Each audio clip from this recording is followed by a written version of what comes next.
बात कर रहे हैं, दलित पिछड़ा आदिवासी की बात कर रहे हैं, रोजगार की बात कर रहे हैं, महिलाओं को 1 लाख रुपया सालाना देने की बात कर रहे हैं, युवाओं को रोजगार देने की बात कर रहे हैं, महंगाई कम करने की बात कर रहे हैं, और पत्रकारों को कह रहे हैं कि मजबूत करेंगे। और जब से सोशल मीडिया का उन्होंने नाम ले लिया, यूट्यूबरों का तारीफ कर दिया, तब से यूट्यूबरों का भी टीआरपी को डाउन कर देने का अगर किसी ने काम किया है तो वर्तमान सरकार ने किया है। तो 4 तारीख के बाद में बिल्कुल बंद हो जाएगी। 4 तारीख के बाद में बिल्कुल सोशल मीडिया बंद हो जाएगी। मैं तो लिख के दे दूं, अगर भाजपा की सरकार आ गई तो बंद हो जाएगी। नया संसद बनता है तो राष्ट्रपति को नहीं बुलाया जाता है, मंदिर के उद्घाटन में जो है नहीं बुलाया जाता है, जगन्नाथपुरी में उनको दर्शन भी नहीं करने दिया जाता है। इसके पीछे का एक कारण है, नहीं पर पार्टी बुलाना पड़ा घर पे। मैं इसके पीछे का कारण बताता हूँ। इसके पीछे का कारण क्या है कि वो आदिवासी है, और आज की मानसिकता जो मनुस्मृति को मानने वाले लोग हैं, वो जब सत्ता आसीन हो जाते हैं तो वो शूद्र ब्राह्मण क्षत्रिय वो वाला करने लगेंगे, छुआछूत करने लगेंगे।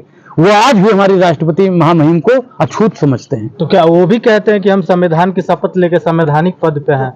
वो थोड़े न कहते कि हम। अच्छा, एक चीज बताइए, एक चीज आप बताइए कि जो कल आपने फोटो देखा होगा, आपका खून खोला था नहीं खोला था? बिल्कुल खोला था। आप बताइए, राष्ट्रपति जी के लिए आपने बोला कुछ? हम बिल्कुल, जो हमें आप बताइए कि जो हुआ वो गलत है? बिल्कुल गलत है, उसमें आप बताइए। लाल के सडवानी जी का तबियत खराब रहता है, बुजुर्ग हैं, ठीक है, वो बैठ गए, ठीक है, लेकिन राष्ट्रपति महामहिम को तो नरेंद्र मोदी जी से तो बैठना चाहिए या फिर राष्ट्रपति को बैठना चाहिए? लेकिन मोदी जी बैठे भाई, खीस काढ़ रहे हैं, बैठे हैं ऐसे जैसे शादी में गए हों। तो देश का पहला नागरिक राष्ट्रपति को माना जाता है, फिर भी मोदी जी वहां बैठे। मैं आपको एक चीज बता दूं कि लोग कंफ्यूज हो चुके हैं कि इस देश का प्रधानमंत्री कौन है, लोग कंफ्यूज हैं कि इस देश का राष्ट्रपति कौन है, लोग कंफ्यूज हैं कि इस देश का शिक्षा मंत्री और स्वास्थ्य मंत्री कौन है। क्योंकि आपने देखा होगा, जो इस देश का प्रधानमंत्री है वो कभी रेल मंत्री बन जाता है। मैडम, आपको पता होगा, हरी झंडी दिखाने गए थे। जो 5वीं फेल है वो परीक्षा पे चर्चा करता है। जो विदेश के 5 विदेश का नाम नहीं बता सकता है, वो विदेश के दौरे पर चला जाता है। जो इंग्लिश में अनुराग ओझा नहीं लिख सकता है, वो इंटायर पॉलिटिकल साइंस यूनिवर्सिटी की डिग्री दिखाता है। तो मतलब देश का हाल साहब बेहाल। लेकिन एक बात तो और है ना कि चुनाव तो सिर्फ और सिर्फ एक कैडर पे लड़ा जा रहा है। पूरे देश में मोदी के चेहरे पे चुनाव लड़ा जा रहा है, तो देश में शिक्षा मंत्री का नाम क्यों बनेगा? आप एक चीज नहीं देखिए, मैं शिक्षा पे जो बात कर रहा था, पूरे देश में मोदी की गारंटी देश का शिक्षा मंत्री है धर्मेंद्र प्रधान जी। शिक्षा परीक्षा पर चर्चा धर्मेंद्र प्रधान को करना चाहिए, नरेंद्र मोदी जी को शिक्षा मंत्री को करना चाहिए। जल मंत्री जो होता है, जल का काम जल मंत्री करेगा, प्रधानमंत्री करेगा। जल मंत्री करेंगे।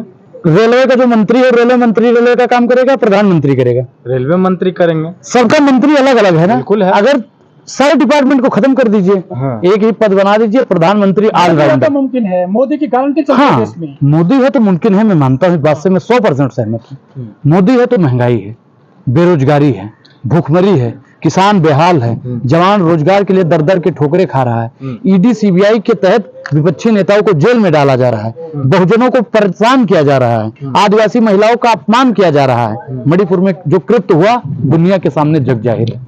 लेकिन फिर भी लोग कह रहे हैं कि मोदी के नाम पे महंगाई सह लेंगे, लेकिन मोदी को कायम रखेंगे, देश बचाना है। तो फिर ठीक है भाई। अब मैं चाहता हूं, मैं एक चीज आपके चैनल के माध्यम से बता दूं कि इस देश में अब तब तक प्रधानमंत्री नरेंद्र मोदी और भाजपा की सरकार रहे जब तक हर घर से महंगाई और बेरोजगारी को लेकर एक लाश न निकलने लगी, तब तक प्रधानमंत्री नरेंद्र मोदी की सरकार रहनी चाहिए। महंगाई के लिए सबको मिला दो। मैं क्या कह रहा हूँ कि अगर 24 के बाद में आ गए तो ये आपको भी मिला देंगे, ये आपको भी मिला देंगे, और इनको भी मिला देंगे, इनको भी मिला देंगे, हमको भी मिला देंगे। अंसारी की मौत पर पटाखे फोड़े गए हैं। देखिए, मुख्तार अंसारी साहब पर जो हुआ, मैं उसका घोर निंदा करता हूं, क्योंकि किसी को जानबूझ के मतलब धीमा धीमा जहर, जिस प्रकार से उनके घर वाले आरोप लगा रहे हैं कि जहर दिया गया, और उन्होंने पहले भी खत लिखा कि हमको कहा गया था कि डर है। एक चीज बताइए कि पहला 2022 के रमजान में शहाबुद्दीन साहब को मारा जाता है, दूसरे रमजान में अतीक अहमद को मारा जाता है, तीसरा रमजान जब आता है मुख्तार अंसारी का नंबर आ जाता है। अब चौथे रमजान में किसका नंबर है मैडम, आप बताइए।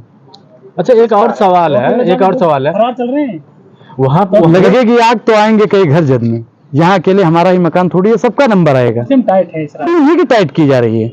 20% लोग होते हुए फिर भी अगर चरण चंबुकम कर रहे हैं, और 70-75% SC ST और BC माइनॉरिटी के लोग होते हुए भी चरण चंबुकम कर रहे हैं, तो मोदी ही तो आएगा भाई, मोदी तो आएगा ही। नहीं तो उनमें राजनीतिक जागरूकता थोड़े ना है, वो तो कहीं फैक्ट्रियों में काम कर रहे हैं, मजदूरी कर रहे हैं, चप्पल जूते सिलाई कर रहे हैं, राजनीतिक उनमें सोशल एडवेंचर थोड़ी ना तो शिक्षा पर 18% की जीएसटी लगी, हाँ जिसकी सबसे ज्यादा भागीदारी इस देश में है, हाँ। वो लोग सड़क पर नहीं उतरे, हाँ। तो बिल्कुल उनको शिक्षा से वंचित कर दिया जाएगा। मंदिर जा रहे हैं रोजाना 2 लाख आदमी अयोध्या मंदिर। मैं एक चीज बता दूं, मंदिर जाने वाले में सबसे ज्यादा कैटेगरी भी उन्हीं की है, जिनको आज ये बता रहे हैं कि अशिक्षित है। नहीं बोल ना रहे वो हाँ? राम को ले आए। देखिए, जो राम को ला सकता है नीरव मोदी, ललित मोदी, विजय माल्या, महेश चोकसी को भी ला सकता है। राम को ला सकता है, हाँ। वो विपक्षी नेताओं पे ईडी भी बैठा सकता है, वो बैठा ही रहा है। चलिए कह रहे शुक्रिया। काशी मथुरा बाकी है। देखिए, काशी बनाए, मथुरा बनाए, लेकिन इस देश में भाई साहब हॉस्पिटल भी बनना जरूरी है, शैक्षिक संस्थान भी बनना जरूरी है, 100 स्मार्ट सिटी का जो वादा किया गया था वो भी बनना जरूरी अच्छा, है। हॉस्पिटल क्यों बनाना जरूरी है, थोड़ा हमें बताइए। तो राम मंदिर चले जाएंगे, जो राम के नाम लेंगे वो बीमार ही पत्रकार नहीं भी कहते हैं कि राम देखिए, मंदिर जाइए हाँ। बीमारी दूर हो जाएगी। फालतू उसका की बात जानते तो उसने कहा था, गुल्लू ने, गुल्लू कहता है। गुल्लू कहता है। हाँ। गुल्लू कौन है, सब जानता है। तो पत्रकार है ना, वो भी बड़े मीडिया के पत्रकार हैं। आप गुल्लू को पत्रकार समझते हैं? उसने कहा था कि अगर मंदिर जाओगे हाँ तो आपको हॉस्पिटल जाने की जरूरत नहीं पड़ेगी। हाँ उसको कोरोना हुआ था, हाँ। हुआ था ना, गया था, कहाँ गया था? हॉस्पिटल गया था, मंदिर गया था? बताइए भैया, आप लोग बताइए। अस्पताल गए थे। अस्पताल गए थे। अभी राम भद्राचार्य जी महाराज, हाँ। तबियत खराब हुई थी, मंदिर गए थे कि हॉस्पिटल गए थे? हॉस्पिटल गए थे। आपकी आंख फूट जाएगी तो आप मंदिर जाएंगे, हॉस्पिटल जाएंगे? हम तो हॉस्पिटल जाएंगे भाई। अगर आपको बुखार आ जाएगा तो मंदिर जाओगे कि हॉस्पिटल जाएंगे। हॉस्पिटल जाओगे? हाँ। और देश का जितना भी लोग है, हाँ। मंदिर नहीं जाएगा ना, हॉस्पिटल ही जाएगा अगर तबियत खराब होगी तो। हाँ। तो भैया हॉस्पिटल भी जरूरी है, बाकी मंदिर मस्जिद इस देश का कोई मुद्दा नहीं है। हाँ। मंदिर मस्जिद एक आस्था का विषय है। अजीब बात है। अनुराग भाई, आप बिहार से आते हैं, वहाँ के एक नेता है नहीं, मुन्ना शुक्ला। मैं गोंडा से आता हूँ। अच्छा, मुन्ना शुक्ला है, वो काफी नचने नचाते हैं, जेल में रहकर वो बड़ा बयान दिया विवादित कि हम भूमिहार हैं, वो चमार थोड़ी ना है। ये जातिवादी लोग कहाँ देखिए, जाएंगे राजनीति? जातिवाद और जो शब्द आपने लिया, हम्म। उस शब्द का तो भैया जो भी बहुजनों को मतलब प्रताड़ित करने या बहुजनों का जाति सूचक शब्द बोलता है, मैं उसके भैया घोर विरोधी हूँ। और मैं जातिवाद का तो पहली बात बता दूं, घोर विरोधी हूँ। मैं इस देश का जो अगला पीएम बनेगा, मल्लिकार्जुन खड़गे जी, उनसे मेरी हाथ जोड़कर अपील रहेगी महाराज कि इस देश से जाति प्रथा को खत्म कर दीजिए। खड़गे जी बनेंगे, रूबिका जी कह रही है प्रधानमंत्री बनेंगे, फिर ये भाई, मैं प्रधानमंत्री की ही बात कर, मोदी बनेंगे, ऐसे ही बन जाएंगे। रूबिका लियाकत एक वोट से बनाएंगी। इनके की चोट पे कह रहे हैं ना। करोड़ से बनवाएंगे। देखिए, रूबिका लियाकत जी की बात मत कीजिए, क्योंकि रूबिका लियाकत में पत्रकारिता का जो जमीर होता है वो उन्होंने बेच दिया है। पत्रकार हम है, रूबिका लियाकत नहीं है। बिल्कुल सोशल मीडिया वाला ही पत्रकार अरे है। हमें कोई मानता भी है पत्रकार। आपको माने न माने वो बात अलग है। पत्रकार तो बड़े बड़े मीडिया में अच्छे से देखिए, अच्छे से तैयार हो क्या है हाँ, तब ना।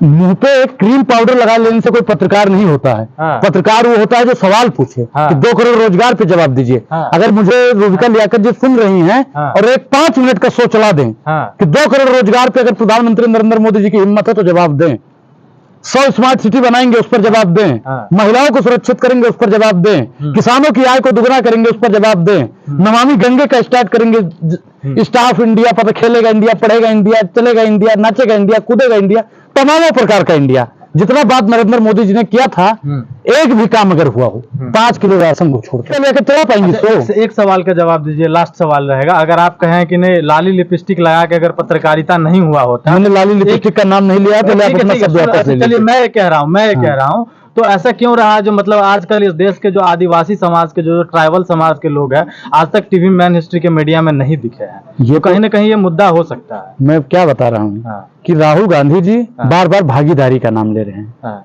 और जिसकी जितनी भागीदारी उसकी उतनी ही संस्थाओं में हिस्सेदारी होनी तो चाहिए। क्या राहुल गांधी आएंगे तो हिस्सेदारी देंगे? बिल्कुल, वो तो बार बार अपने मैनिफेस्टो में लिख रहे हैं।